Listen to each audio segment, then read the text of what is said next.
Hello, कैसे हैं आप सब लोग। तो राजस्थान जीके कर रहे थे कला संस्कृति में। आज हमारा टॉपिक है सामाजिक रीति रिवाज और प्रथाएं।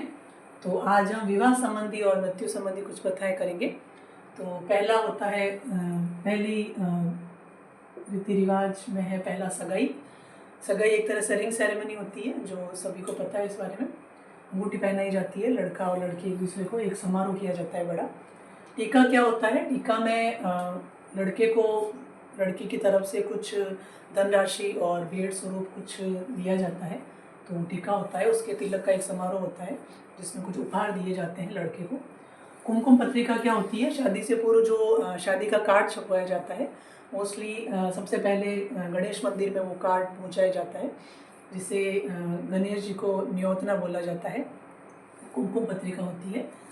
और बान बिठाना क्या होता है? लड़का लड़की को अपने अपने घर में 4 या 5 दिन पूर्व शादी से पहले उनका घर से बाहर निकलना मना हो जाता है। वो बाहर नहीं अलाउड नहीं करते, फिर उनको बान बिठाना कहा जाता है। उनको जो ये शुरुआत होती है कि अब वैवाहिक रस्में सारी शुरू हो चुकी है, तो बान बिठाना होता है। काकंडोरा होता है, एक लाल और या फिर रंग बिरंगे धागे होते हैं जो वर और वधू को हाथ और पैरों में पहनाया जाता है। ये भी एक शुभ संदेश है शादी का। पीठी लगाना यानी पीठी हल्दी को बोला जाता है।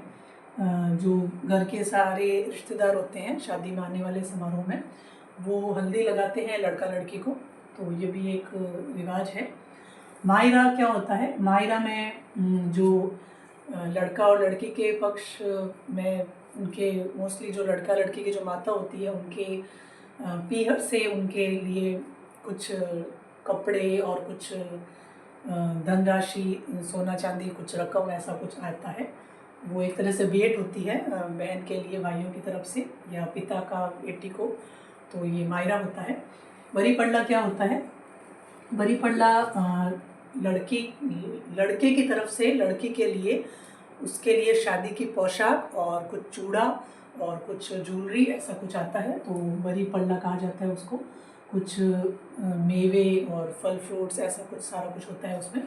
बरी पोशाक को कहा जाता है जो शादी में दुल्हन पहनती है, और पड़ला में सारी सामग्री आती है जो उपहार होते हैं लड़की के लिए।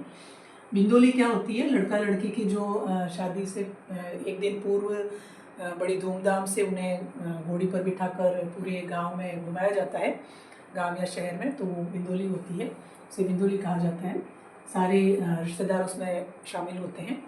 सामेला क्या होता है? सामेला जब लड़की लड़के वाले जब बारात लेकर, यानी सारे रिश्तेदार इकट्ठा होकर जब लड़की के यहाँ, और कुछ समाज में ये रिवाज है कि लड़की वाले लड़के के यहाँ आते हैं शादी में, तो वो सामेला होता है। वो एक जगह जब इकट्ठा होते हैं, उनको मान मनवार की जाती है, उन्हें कुछ उपहार दिए जाते हैं, तो वो सारा कुछ सामेला होता है। सामेला यानी मेल हो गया, सामेला यानी सब एक जगह मिलते हैं। तोरण मारना क्या होता है? घोड़ी पर बैठकर जब दूल्हा आता है शादी में, तो लड़की के घर के द्वार के ऊपर इस तरह से एक तोरण लकड़ी का बना एक लगाया जाता है, तोरण कहा जाता है उसको। तो लड़का घोड़ी पर बैठकर ही उसे तलवार से उसे जब टच करता है, इस तरह से छूता है, तो उसको तोरण मारना कहा जाता है राजस्थान में। फिर कन्यावल क्या होता है? कन्यावल एक ऐसा रिवाज है जिसमें जब तक लड़की के यहाँ जब बारात लेकर लड़के वाले आते हैं, तो जब तक फेरे नहीं होते हैं, फेरे यानी जो बिल्कुल अग्नि के सामने घूमकर वो जो कर घूमते हैं, उसे फेरे कहा जाता है।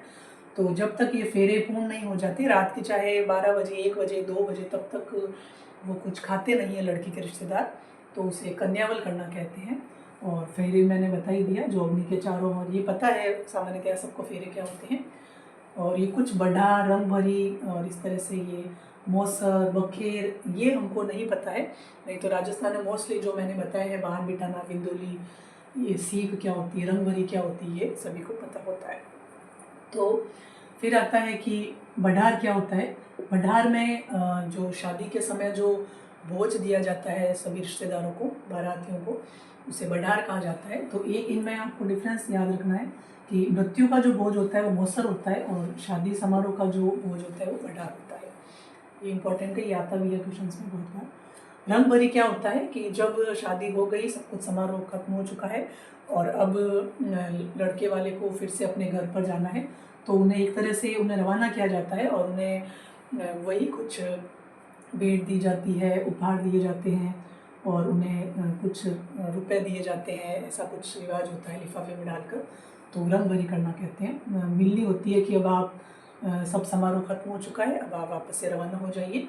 और सीख मुख्यतया लड़के को जब भेजा जाता है ससुराल, उसे सीख देना कहते हैं। तो ये रिवाज होता है, सीख देना कहा जाता है उसे। और गोना, मुकलावा और आना, ये तीनों एक ही पर्यायवाची है एक दूसरे के। तो गोना भी आ सकता है एग्जाम में, मुकलावा या आना भी आ सकता है।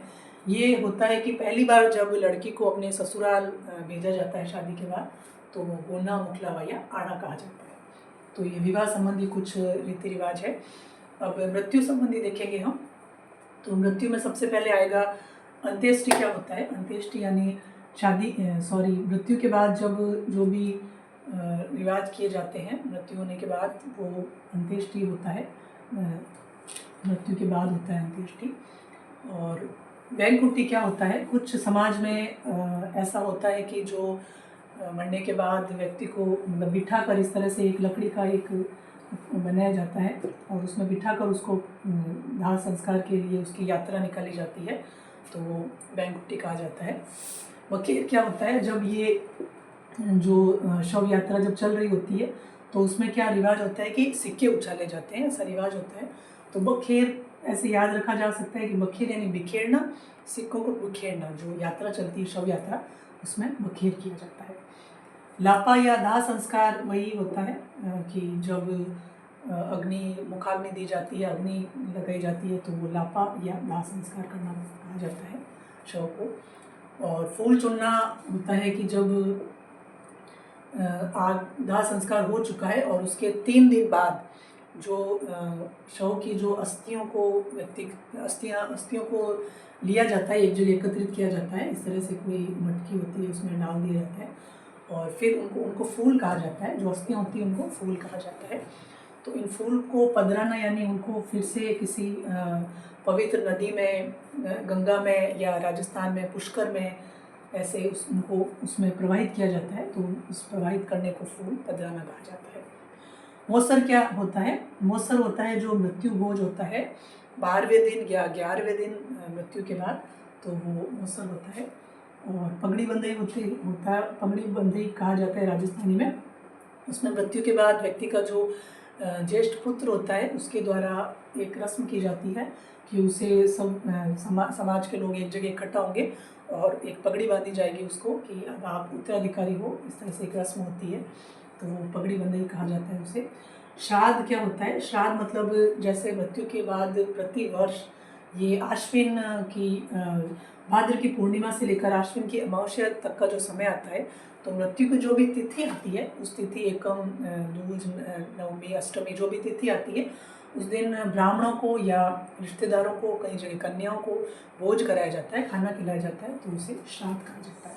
तो श्राद्ध पक्ष भाद्र पूर्णिमा से शुरू होकर आश्विन की अमावस्या तक चलता है। तो उसके बीच में जितनी भी तिथियाँ आएगी मृत्यु के दिन की, तो उनको भोज कराया जाएगा, तो श्राद्ध पक्ष कहा जाता है इसे।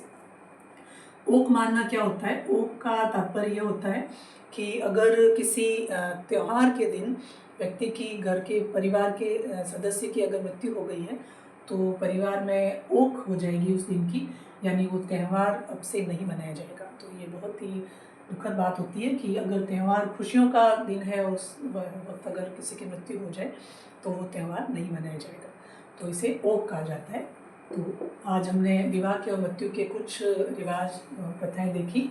तो कल हम नेक्स्ट वीडियो में देखते हैं आगे का। मिलते हैं नेक्स्ट वीडियो में, तब तक के लिए ठीक है।